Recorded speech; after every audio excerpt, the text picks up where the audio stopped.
الميمنة.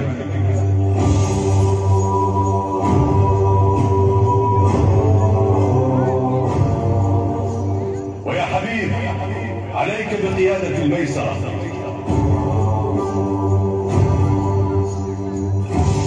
أما أنا وأهل بيتي ففي القلب. ابن يزيد الرياحي كلام أبي عبد الله الحسين واستغاثته. أقبل إلى عمر بن سعد وقال: الحمد لله رب العالمين، والصلاة والسلام على أشرف الخلق أجمعين. إن الله أذن في قتلكم وقتلي في هذا اليوم، فعليكم بالصبر والقتال. يا زهير ما تقدم نحو الحسين عليه السلام منكسا سيفه مطعطئا رأسه حياء من آل الرسول بما أتى إليهم وجعجع بهم في هذا المكان على غير ماء ولا كدهر.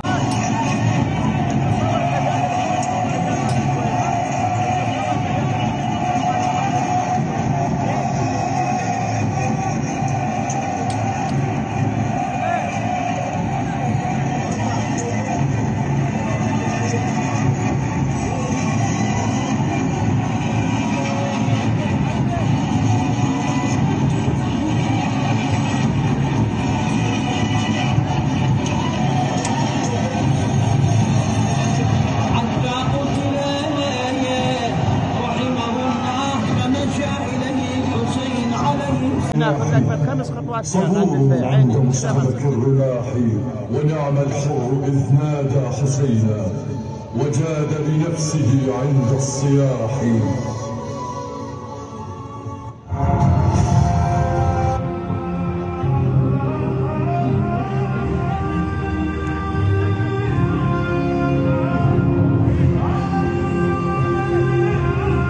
قلتهم يا قوم قاتلوا من مرق عن الدين وفرق الجماعة. فقال له الحسين عليه السلام: الناس علينا أنحن من مرق عن الدين وأنتم تقيمون عليه. ثم حمل عمرو بن الحجاج من نحو الفرات.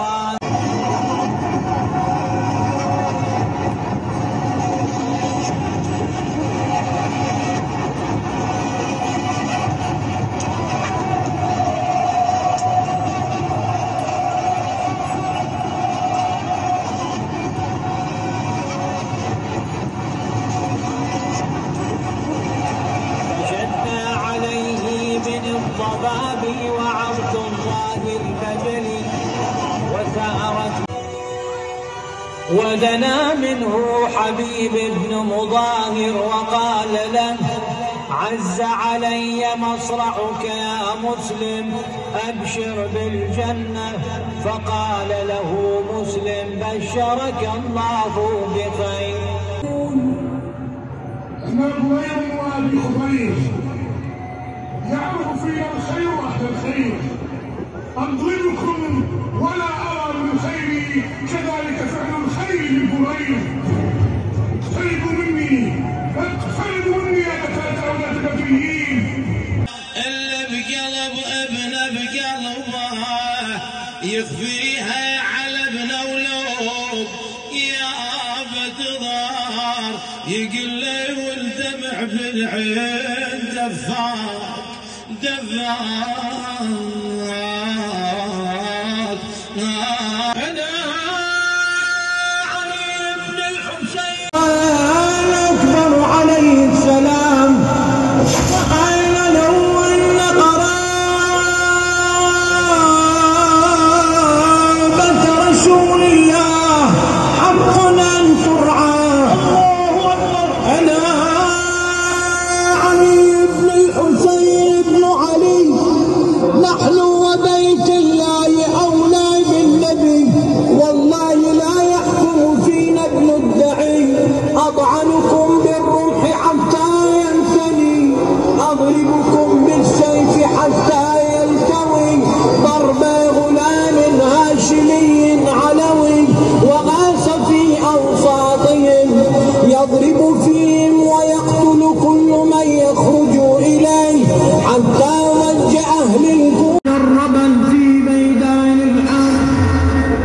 ومكافحة الطعن والضرب ومن أشر أهل الأرض. فتغير وجه الحسين عليه السلام، فقالت ليلى سيدي أرى لونك قد تغير، هل أصيب ولدي؟ فقال لا.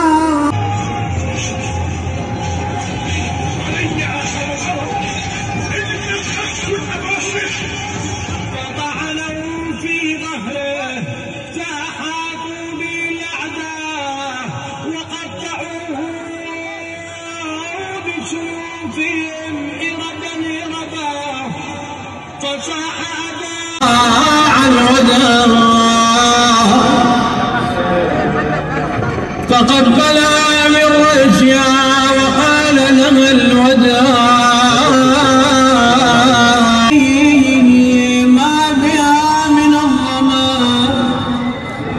يسكنا ضامي وعباس عمي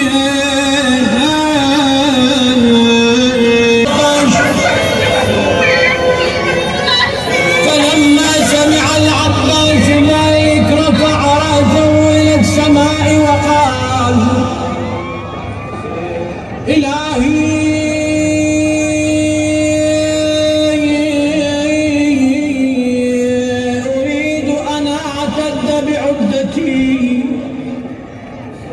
وأملأ لهؤلاء قربة من الماء، فجاءت سكينة نزل المشرعة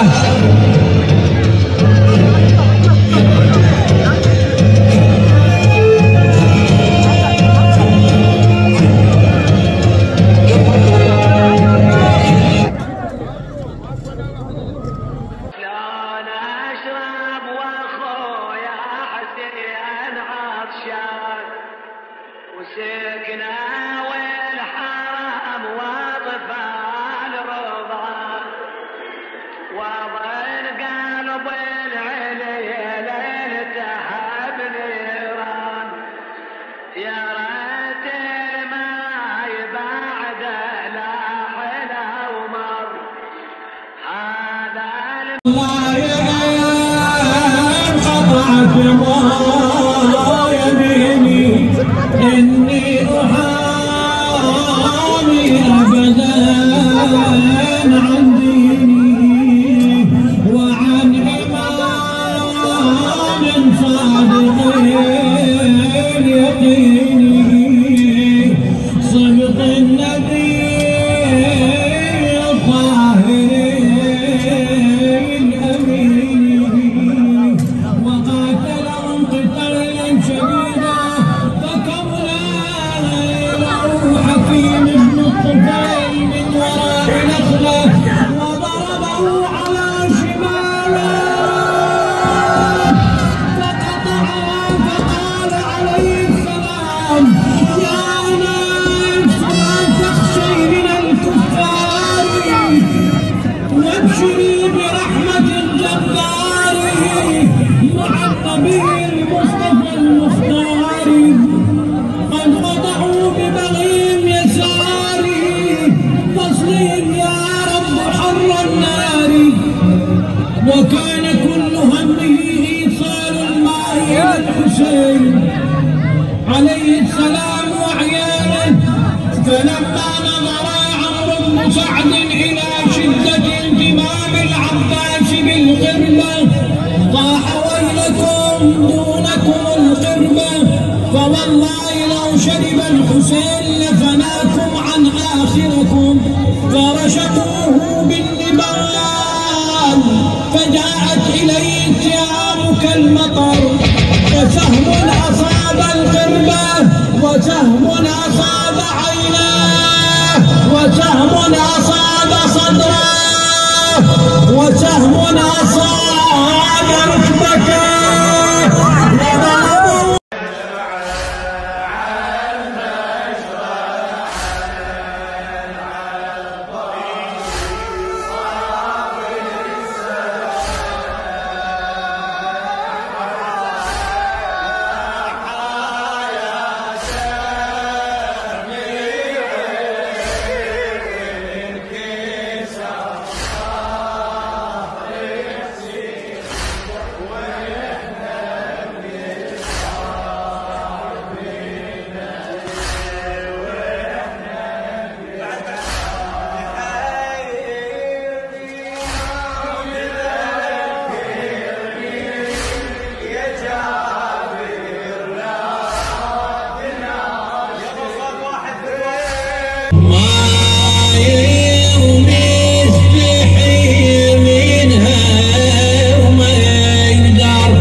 كيف يصنع، فحمل عليهم كالليث الغضبان لا يلحق أحد إلا بعده بسيفه.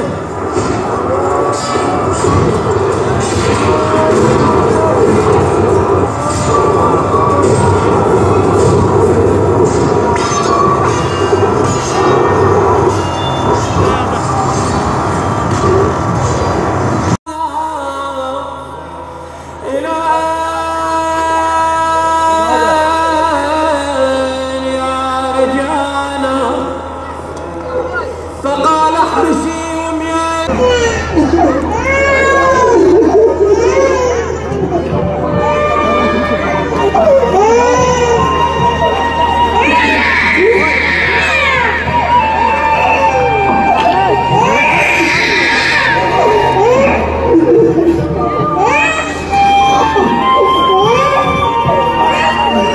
بني، أنت عطشان وأنا عطشان.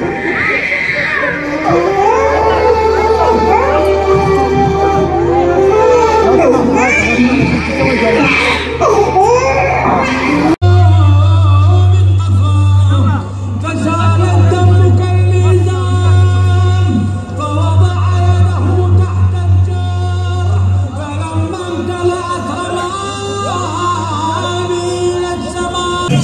وما قال جدك؟ كان يقول لأبي: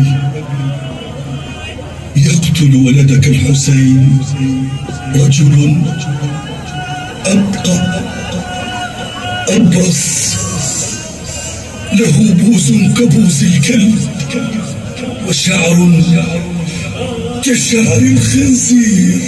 يا حسين، تشبهني جدك بالكلب والخنزير، والله لأذبحنك من القفا. فكبه على وجهه ومكن السيف من رقبته وجعل يقطع أوداجه، وكلما قطع عضو منه نادى وجزاه ومحمدا وعبده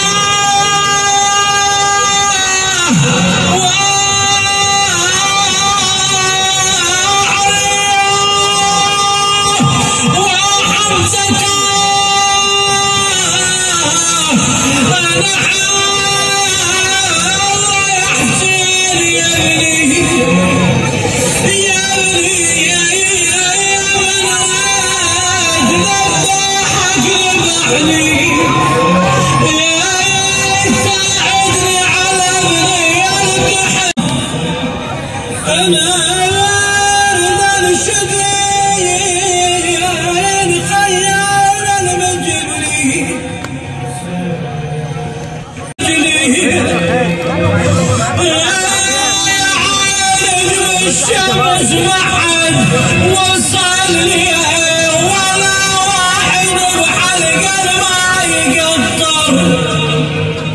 ونادى عمر بن سعد: ألا من ينتدب إلى الحسين فيوضع الخيل قدره وظهره